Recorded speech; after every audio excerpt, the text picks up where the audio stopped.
Salut encore en ce lundi de percée où le Seigneur a quelque chose pour nous. C'est le moment de recevoir sa pensée pour nous en ce lundi de percée. Et le thème de ce matin n'est rien d'autre que déficit d'amour. Pour ce, nous lisons dans le livre de la Genèse, chapitre 29, versets 30 à 35, la Bible dit ceci. Jacob alla aussi vers Rachel, qu'il aimait plus que Léa. Et il servit encore chez Laban pendant 7 nouvelles années. L'Éternel vit que Léa n'était pas aimée, et il la rendit féconde, tandis que Rachel était stérile. Léa devint enceinte et enfanta un fils, à qui elle donna le nom de Ruben. Car elle dit, l'Éternel a vu mon humiliation et maintenant mon mari m'aimera. Elle devint encore enceinte et enfanta un fils et elle dit, l'Éternel a entendu que je n'étais pas aimée et il m'a aussi accordé celui-ci. Et elle lui a donné le nom de Siméon. Verset 34, elle devient encore enceinte et enfanta un fils et elle dit, pour cette fois, mon mari s'attachera à moi, car je lui ai enfanté 3 fils. C'est pourquoi on lui donna le nom de Lévi. Elle devint encore enceinte et enfanta un fils, et elle dit, cette fois, je louerai l'Éternel. C'est pourquoi elle lui donna le nom de Judas, et elle cessa d'enfanter. Déficit d'amour. Bien-aimé, Dieu nous a créés pour aimer et être aimés. C'est la loi fondamentale. Bien-aimé, l'amour guérit beaucoup de blessures. L'amour comble, accomplit tout être humain. Bien-aimé, l'être humain est comme une fleur qui, privée de soleil, se fane, qui, privée d'eau, ne peut plus donner son éclat. Ainsi, l'amour est comme le soleil pour l'être humain. Et on ne peut donner que ce qu'on a.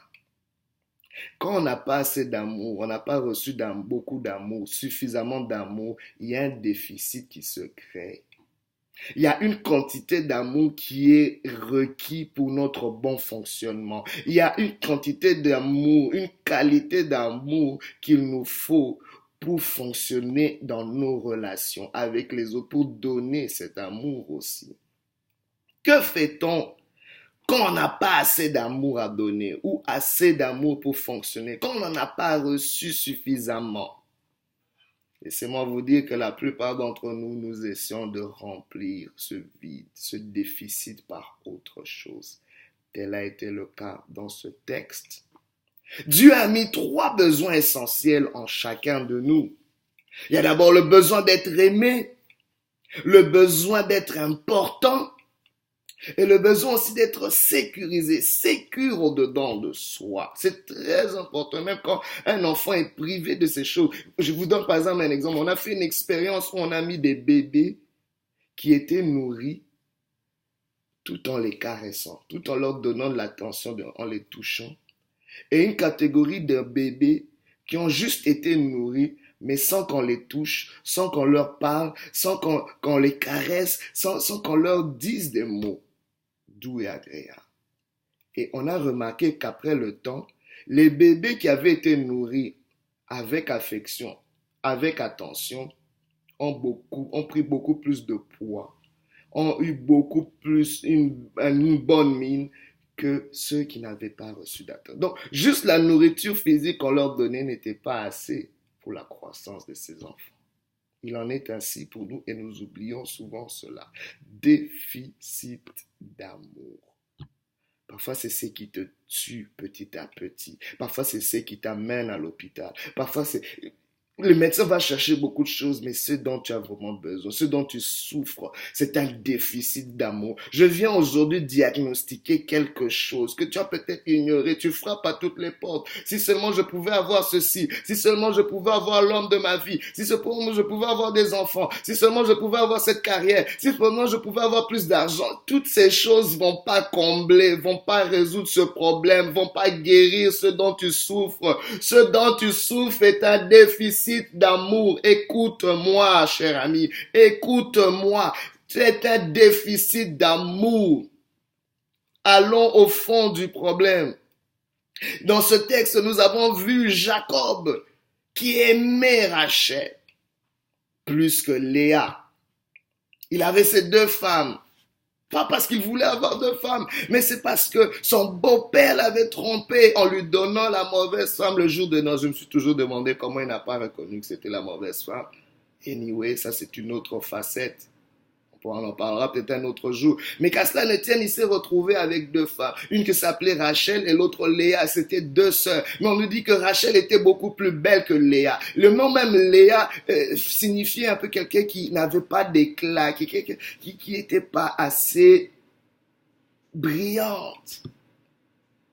Déjà, Léa souffrait d'un déficit d'amour dans sa famille. Comment on pouvait la nommer? Comment on pouvait la décrire de la sorte? Comment il y avait déjà une préférence vis-à-vis de Rachel. Et peut-être le papa s'est dit, bon, quant à se faire, si Rachel est mariée, maintenant qui va me prendre cette Léa? Parce que, en tout cas, je ne sais pas. Alors, je vais juste tromper quelqu'un et insérer Léa dans le package. Léa n'était pas aimée, la Bible nous dit clairement, et Dieu l'avait vu. Laisse-moi te dire que Dieu voit que tu n'es pas aimé. Dieu voit le déficit qu'il y a d'amour qu'il y a dans ton cœur. Dieu sait évaluer, il sait voir, comme nous savons voir dans notre automobile, qu'il y a une perte de carburant, qu'on a besoin d'ajouter le carburant, qu'on est déjà au rouge. Dieu sait voir que tu es déjà dans le rouge en ce qui concerne l'amour et que tu ne peux pas faire un pas de plus. Tu as un déficit d'amour et tu ne sais pas donner cet amour à tes enfants parce que tu n'en as pas. Tu as un déficit d'amour et tu ne sais pas le donner à ton conjoint, à tes amis. Tu ne sais pas le donner même pour toi-même parce qu'il y a un déficit d'amour. Léa n'était pas aimée par son mari. Elle ne se sentait pas importante. Elle était peut-être comme juste une façade, comme peut-être juste quelque chose, un ornement dans la maison. On ne l'écoutait pas, on ne la comptait pas, on ne la calculait pas comme certains disent. Elle n'était pas sécure.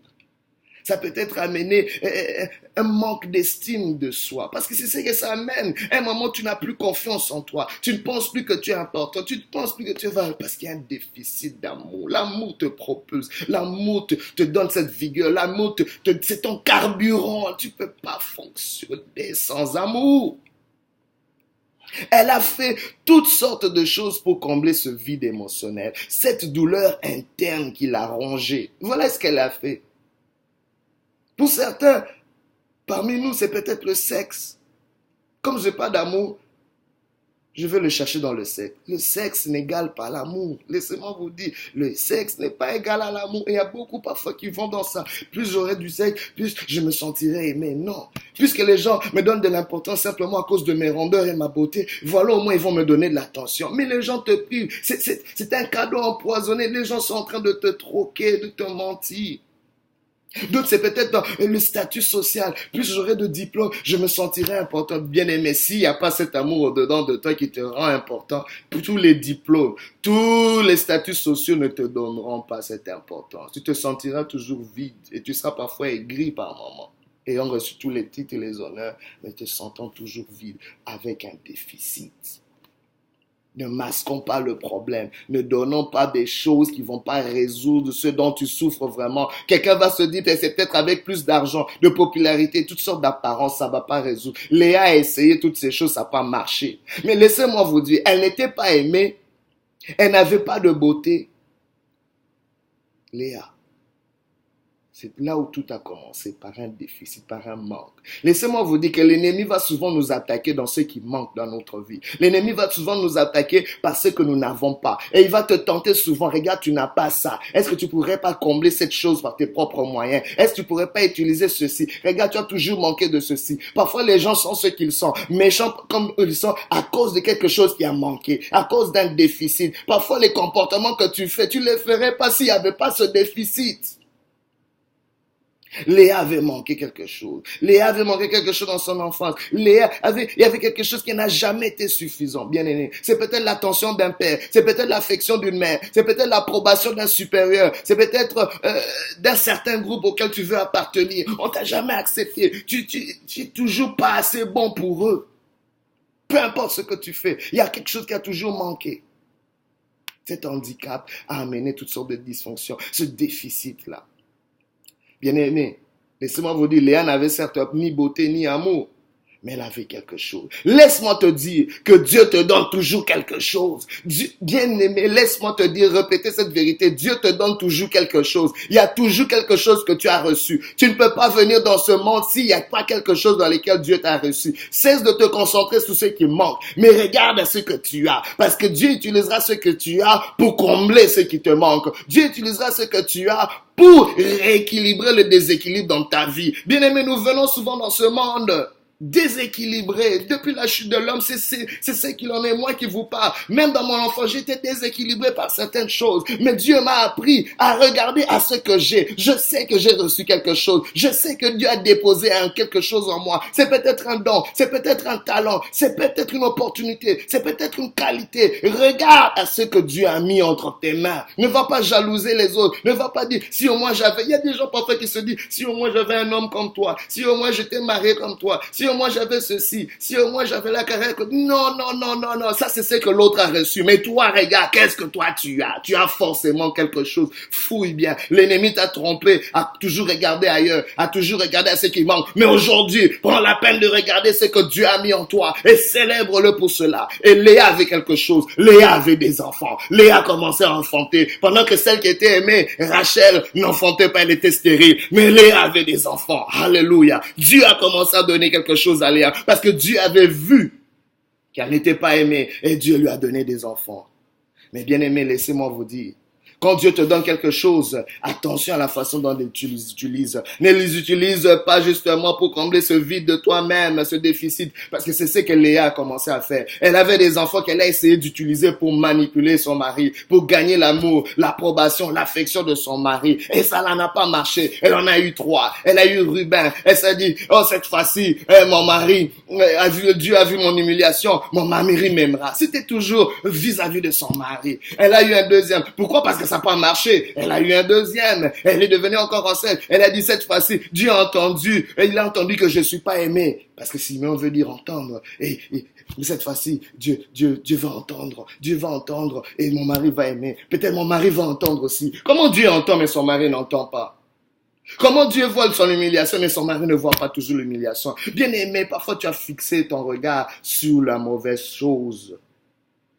Mais Léa, à un moment donné, a dû comprendre cela. La troisième fois, il a aussi eu un autre enfant qu'il a nommé Lévi. Parce que Dieu a vu, cette fois-ci, mon mari s'attachera, parce que Lévi veut dire attaché. Cette fois-ci, mon mari s'attachera à moi. Mais ce mari ne s'est pas toujours attaché. Un moment, Léa, bien aimé, quand les choses ne fonctionnent pas, tu répètes les mêmes affaires avec des mauvais résultats. Un moment, tu dois t'asseoir et changer de stratégie. Un moment, tu dois t'asseoir et faire les choses différemment. Sinon, c'est une stupidité de t'attendre à des résultats différents en continuant à faire les mêmes choses. Et elle a eu une 4e grossesse. Regardez ce qu'elle a dit. Elle a dit 7 fois, je louerai l'Éternel.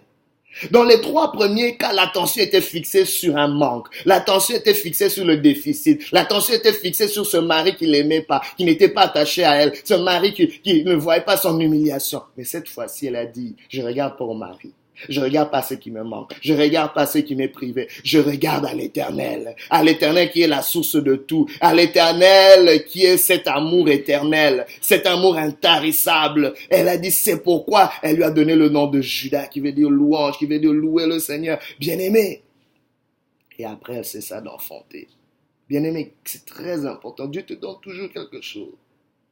Ne dis pas que tu as rien. Mais attention à ce que tu fais avec ce que Dieu t'a donné. Car il te le donne pour un but précis, c'est celui de le glorifier. Elle lui donnait ses enfants pour glorifier Dieu. Mais son attention était toujours sur l'homme. Son attention était toujours sur ce qui manquait, sur le déficit, sur le manque. Tu t'es tellement obsédé à ce qui te manque, ça te ronge dedans de toi ce déficit. Mais aujourd'hui, l'Éternel t'encourage à utiliser ce que tu as pour le glorifier. Que ton focus soit sur Dieu, sois centré sur Dieu. Ne sois plus centré sur cette douleur, ne sois plus centré sur ce qui te manque, ne sois plus centré sur ce déficit d'amour, mais sois centré sur la personne qui peut combler ce déficit. Et c'est l'Éternel notre Dieu. C'est l'Éternel notre Dieu qui t'aime d'un amour éternel. C'est ainsi qu'il te conserve sa bonté. Elle a utilisé les enfants pour combler ce déficit au début. Elle en a eu 3. Ne sois pas dans l'illusion en essayant de te convaincre de quelque chose que tu sais qui ne va pas marcher. Elle était dans une illusion. C'était clair que Jacob n'allait pas l'aimer. Jacob ne l'aimait pas au début et il était aigri, il était fâché, il voulait pas de cette femme qu'on lui avait imposée. Et rien n'allait changer cela. Parfois, on est dans cette illusion, mais la réalité, c'est qu'on essaie de se convaincre de quelque chose dont on connaît déjà que ça va pas marcher. Tu as peut-être essayé, c'est peut-être ton cas. Et aujourd'hui, parfois, même beaucoup de femmes le font. Ça ne marche pas dans ton foyer, mais tu penses que, peut-être si je tombe enceinte, ça va arranger les choses. Eh bien, vous avez parfois des bébés, des enfants, mais tu as eu cet enfant dans quel état? Dans l'état où la relation n'était pas au bon point. Et ça n'a pas marché. L'enfant est né. Ce mari n'a toujours pas aimé. Cette femme ne t'a toujours pas donné quelque chose. D'autres peut-être se sont dit, peut-être si je rentre dans les études, peut-être si je cherche un peu plus d'argent, je veux bien me sentir. Tu fais $10 000 de plus. Mais rien n'a changé. Rien n'a changé. Décide-toi comme Léa. Décide-toi comme Léa. En nommant cet enfant Judas, en nommant ce que Dieu te donne Judas, en lui donnant la gloire, en glorifiant l'Éternel, centre ta vie sur Dieu, vois-toi selon Dieu, vis ta vie à travers lui et laisse-lui combler ton déficit parce qu'il est une source inépuisable d'amour, car la Bible dit qu'il est amour, Dieu est amour. Dieu, regardez ce qu'il a fait, il donna de l'importance à Léa. À travers ses enfants, qui ont composé le gros des 12 tribus d'Israël. Oh my God! Derrière le déficit d'amour de Léa, se cachait une destinée, se cachait une mission. Il dit, Léa, regarde, je veux faire de toi la mère de la majorité des 12 tribus d'Israël. Et regardez, Dieu garde toujours, il y a toujours comme une cerise sur le gâteau. Il dit, tu enfanteras Judas. Au fait, Judas, c'est l'enfant où Léa a commencé à se focusser sur Dieu. Et laissez-moi vous dire que notre Seigneur Jésus-Christ est issu de la tribu de Judas. La Bible l'appelle le lion de la tribu de Judas. Oh, je dis que derrière ce déficit se cache le lion de la tribu de Judas. Si seulement aujourd'hui tu peux décider de lever tes yeux vers le Seigneur. La Bible déclare, je lève mes yeux vers l'Éternel, d'où me viendra mon secours. Le secours me vient de l'Éternel qui a fait le ciel et la terre. Très important, bien-aimé. Léa même, la Bible nous montre qu'elle a vécu beaucoup plus longtemps que Rachel, sa rivale. Elle a eu beaucoup plus d'enfants qu'elle. Elle n'a pas été délaissée ni oubliée par Dieu. Même quand les hommes t'oublient, Dieu ne t'oubliera pas. Bien-aimé, l'erreur que nous faisons, j'aimerais dénoncer cela, c'est que tu as pensé que Dieu agit envers toi comme les hommes le font. Dieu n'est pas un homme. Si les hommes t'ont rejeté, Dieu te rejette pas. Si les hommes, bien aimés, les gens aujourd'hui, nous croyons beaucoup plus à la puissance de Dieu qu'à l'amour de Dieu. Bien aimé, pourquoi? Parce que tu crois que Dieu est capable de faire, mais tu ne penses pas que Dieu veut le faire pour toi. Mais laisse-moi te dire, Dieu veut le faire pour toi. Quand il s'agit d'accepter cela, nous pensons souvent que je suis pas assez bon, je suis pas assez bonne pour que Dieu fasse quelque chose pour moi. pour que Dieu s'intéresse à moi. D'ailleurs, qui est Dieu depuis mon enfance, même mes parents se sont pas assez intéressés à moi. Même ceci ou cela, bien-aimé, laisse-moi te dire que Dieu n'est pas comme tous ces hommes qui t'ont abusé. Dieu n'est pas comme toutes ces choses qui t'ont privé d'amour. Ces choses qui t'ont humilié. Bien-aimé, Dieu n'est pas un homme. Dieu est amour. Il est amour. C'est l'antidote qu'il te faut. C'est le remède qu'il te faut. Reçois son amour. Accepte son amour ce matin. Reçois-le dans le nom de Jésus. Dieu sait comment équilibrer les déséquilibres dans nos vies. Surtout le déficit d'amour. Quand nous tournons vers lui nos regards, il t'aime d'un amour éternel. C'est ainsi qu'il te conserve sa bonté. Son amour n'est pas celle des hommes. Son amour n'est pas comme ce monde. Son amour a été manifesté à la croix pour toi. Par sa mort, il t'a donné sa vie. Dieu a accepté de perdre quelque chose pour que toi, tu puisses gagner quelque chose. Il a perdu son fils pour que tu puisses trouver ta vie. Dieu, bien-aimé, vient se donner lui-même à toi dans son amour. Si aujourd'hui, tu peux simplement embrasser son amour, tu peux simplement dire avec moi, Seigneur, ce matin, je reçois ton amour. J'accepte ton amour. Oh, je brise toute chose, toute barrière, tout blocage à ton amour, tout ce qui filtre ton amour, tout ce qui m'empêche de recevoir ton amour dans le nom de Jésus. Je reçois l'amour de Dieu. Je suis béni de l'amour de Dieu. Je suis comblé de l'amour de Dieu. Remplis-moi d'amour. Comble-moi dans ton amour. Je reçois ton amour. Je reçois ton amour au nom de Jésus-Christ. Que Dieu vous bénisse.